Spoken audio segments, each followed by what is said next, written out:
নিজের বাড়িতে বা অনুষ্ঠান বাড়িতে শেষ পাতে যদি পাঁপড়ের সাথে একটু চাটনি থাকে তা কিন্তু খুব ভালো লাগে। চলো আজকে বানাচ্ছি কাঁচা আমের চাটনি। এখন যেহেতু আমের সিজন, তাই এটা কিন্তু সবার ঘরেই অ্যাভেলেবেল আছে। আর কাঁচা আমের সে দুর্দান্ত চাটনিটা, এটা কিন্তু আপনি 1 মাস পর্যন্ত স্টোর করতে পারবেন। অনেক সহজে, অনেক সিম্পল একটা রেসিপি। আর আপনি 1 মাস ঘরে রেখে খেতে পারবেন। 1 মাস কোনোভাবেই নষ্ট হবে না, এটার গ্যারান্টি আমি দিচ্ছি। চলো আজকে দেখি আমের চাটনি বানাতে কী কী লাগছে। First of all, hello bran, welcome to my channel. চলো আমের চাটনি বানানোর জন্য কী কী লাগছে দেখি। আমের চাটনির জন্য এখানে নিয়ে নিলাম আমি কাঁচা আম, এখানে 1/2 কিলো মতো আছে। নিয়ে নিলাম চিনি, শুকনো লঙ্কা, মৌরি নিয়েছি, আর নিয়েছি স্বাদ মতো নুন। এখানে চিনির পরিবর্তে আপনারা গুঁড়ো ব্যবহার করতে পারেন। আমি এখানে চিনি নিয়েছি, আর আম কতটা টক আছে সেই পরিমাণে কিন্তু চিনিটা নেবেন।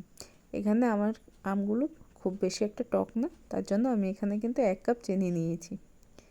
এবার প্রথমে আমগুলোকে ভালোভাবে ধুয়ে আমরা খোসা ছাড়িয়ে নিচ্ছি। খোসা ছাড়িয়ে ছোট ছোট করে আমরা কেটে নেব। রাফলি চপ করে নিতে পারেন। আবার যদি আপনারা একদম পুরো প্লাস্টিক টাইপ চাটনি চান, তাহলে আপনারা হালকা একটু গ্রাইন্ডও করে কিন্তু নিতে পারেন, বা সেদ্ধ করে ম্যাশ করে নিতে পারেন। আমি এখানে কিন্তু চপ করে নিচ্ছি, তাহলে মাঝে মাঝে একটু একটু আমের টুকরো কিন্তু মুখে আসে, সেটা কিন্তু আর একটু ভালো টেস্ট আনে। পুরোটা মিষ্টি কিন্তু আমার খেতে ভালো লাগে না, আমি একটু টক জিনিসটা পছন্দ করি, তাই আমি এভাবেই করছি। তাহলে একটু ক্রাঞ্চ টাইপ যেরকম থাকে জিনিসের মধ্যে, অন্যান্য খাবারের মধ্যে যেমন একটু ক্রাঞ্চি ভাব থাকে, এরকম কিন্তু আমের টুকরোগুলো মুখের মধ্যে যখন আসে তখন কিন্তু দুর্দান্ত লাগে খেতে। দেখুন আমি এখানে আমগুলোকে ছোট ছোট টুকরো করে নিচ্ছি। আপনারাও এভাবে আমগুলোকে কেটে নেবেন, বা চাইলে কুড়িয়ে নিতে পারেন, বা বড় পিস করে সেদ্ধ করে ম্যাশ করে নিতে পারেন। সেটা আপনাদের পুরোপুরি টোটালি আপনাদের উপর ছেড়ে দিলাম, যে যেভাবে করতে চান সেভাবে করতে পারেন। আর এখন যেহেতু কচি আম আছে, তাই কিন্তু খুব বেশি সেদ্ধও করতে হয় না, খুব ইজিলি কিন্তু হয়ে যায়। যারা যারা আমার চ্যানেলটিকে সাবস্ক্রাইব করোনি, প্লিজ আগে গিয়ে আমার চ্যানেলটি সাবস্ক্রাইব করে পাশে থাকা বেল আইকনটি প্রেস করে দাও, যেন আমার নতুন নতুন ভিডিওর আপডেট সবার আগে তোমরা পেয়ে যাও। এখানে দেখো আমার আম কাটা হয়ে গেছে। এবার একটা শুকনো কড়াইতে প্রথমে আমি একটু গুঁড়ো মশলা বা ভাজা গুঁড়ো মশলা তৈরি করে নেব। এখানে 3টে শুকনো লঙ্কা দিয়ে দিলাম, কিছুটা নাড়াচাড়া করে এবার দিয়ে দিচ্ছি মৌরি। যে যতটা মৌরি আমরা নিয়েছিলাম তার হাফ মৌরি আমরা এখানে দিয়ে দিচ্ছি। এই মৌরিটাকে কিন্তু আমরা একটু ভেজে নেব, শুকনো খোলায় একটু নাড়াচাড়া করে ভেজে নেব। যখন একটা খুব সুন্দর মৌরি ভাজার পর কিন্তু খুব সুন্দর একটা সুগন্ধ আসে, তখন কিন্তু এটাকে আমরা গ্যাসের ফ্লেমটা অফ করে দেব। দিয়ে একটা জায়গাতে আমরা নিয়ে নিলাম।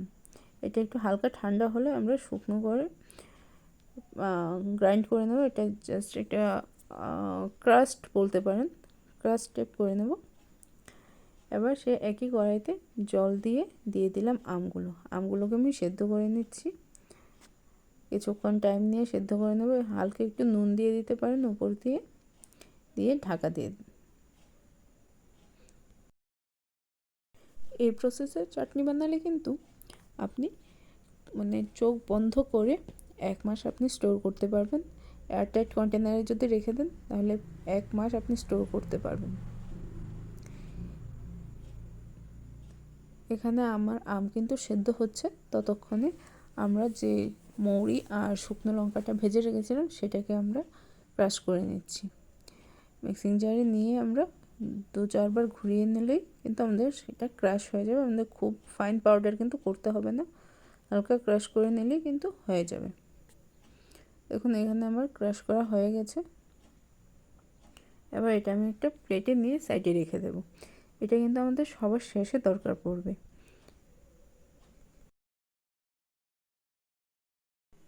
এখানে দেখে নিন, আমি কিন্তু একদম ফাইন পাউডার করিনি, হাতে নিয়ে দেখে দিলাম।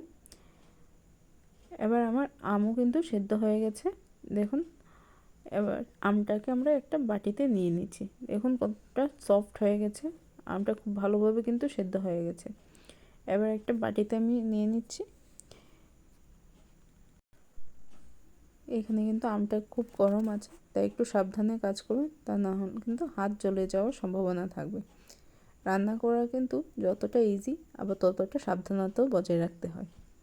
এখানে আমটাকে আমি হাতা দিয়ে একটু চেপে চেপে নরম করে নিলাম আর একটু। এবার কড়াইটাকে আমি ধুয়ে পরিষ্কার করে কড়াইতে তেল দিয়ে দিলাম, একদম অল্প 1 টেবিল স্পুন তেল দেবেন।